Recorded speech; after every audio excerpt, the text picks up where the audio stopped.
In other news, the 7.8 magnitude earthquake has displaced at least 105 teachers in Sarangani just as the new school year kicks off. That's why one education official is collecting funds to provide temporary shelters for affected teachers. Through Project Tahanan Adopt a Teacher program, the goal is to bring in 20,000 pesos for one temporary shelter. And currently, funding is enough to provide homes for 22 teachers.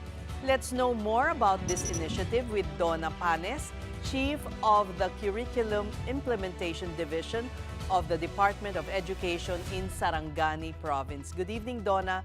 Welcome to The Big Story. Good evening, sir. Now, let's talk about this initiative. Paano po nagsimula at sino po ba ang nag-isip nito?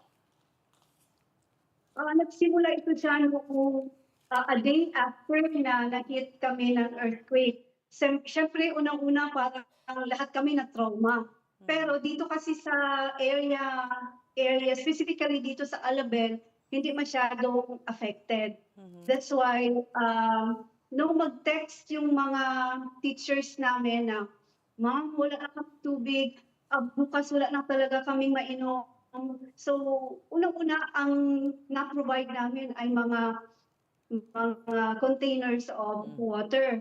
Kasi yun ang need nila. So, then the day after, may nag-text sa akin. Sabi, "Ma'am,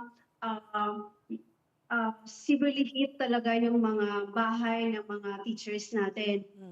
Ang iba natutulog na sa tent, yung iba natutulog na sa labas ng bahay nila, and then walang kuryente, walang signal, wala lahat."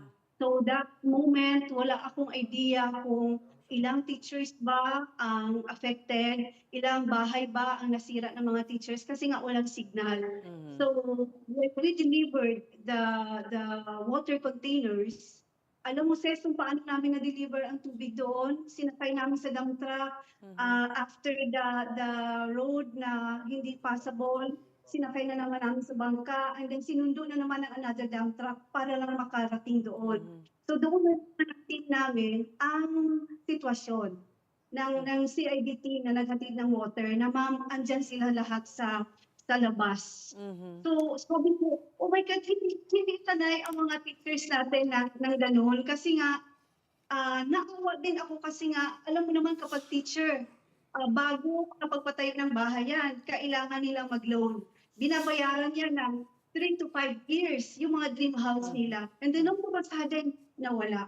And then, kahit pa paano, hindi sila sanay na natutulog ng matagal na panahon, matagal na araw, sa labas na nag-tent. So sabi ko, may nag-text sa akin na isang district supervisor, "Ma'am, baka pwede nating ma-provide ang mga teachers natin ng temporary shelter." Sabi ko, "Sige, i-compute mo kung magkano ang abutin." So sabi niya, mga 20,000, "Ma'am, okay na yun." So nag-post ako sa personal account ko na calling all sponsors na baka pwedeng nating ma-shoulder ang isang temporary shelter ng ating teacher. We have 80 teachers, 80 pa lang kasi ang na-note ko noon na severely damaged. Kapag sinasabi nating major damage, yung hindi na talaga mapapasukan. So, in one day test, naka-receive ako ng maraming suporta at saka ang dami na nang na-share sa mga sa Facebook ko. So, Alam ilan mo ba pa, kung sino Donna? yung Donna, teacher ka talaga dahil sanay kang magsalita ng dire-diretso. Pero I need to interrupt you just to know how many more teachers need help para kung may gustong magbigay at paano rin ibigay itong 20,000 per teacher for temporary housing. As of now, Ses, we have 168 teachers na 100, na-damage yung bahay nila. 168. Opo. Opo. Okay. Kasama yung teaching at saka non-teaching. So, ang nakalap natin ngayon, Ses, ay nasa 22 teachers pa lang na recipient ng tig 20,000 para sa temporary shelter. So we need 146 more. Yes po. Yes. paano po ipadala yung 20,000? Ah, may account ng kasama namin kasi nga biglaan ito, hindi pa namin kumbaga parang personal account pa lang yung binibigay namin. Mhm. And then meron kaming team na nadalista, meron kaming team para maghawak ng pera, and then kinabukasan binibigay kaagad namin sa recipient. Okay. So, Meron bang bukas, Facebook page po na dapat hanapin? yes po, ang existing ngayon sis ay ang Facebook ko, Donna Panes. Doon doon lang muna mag-contact kung mayroong itutulong Mhm. para ma-facilitate namin.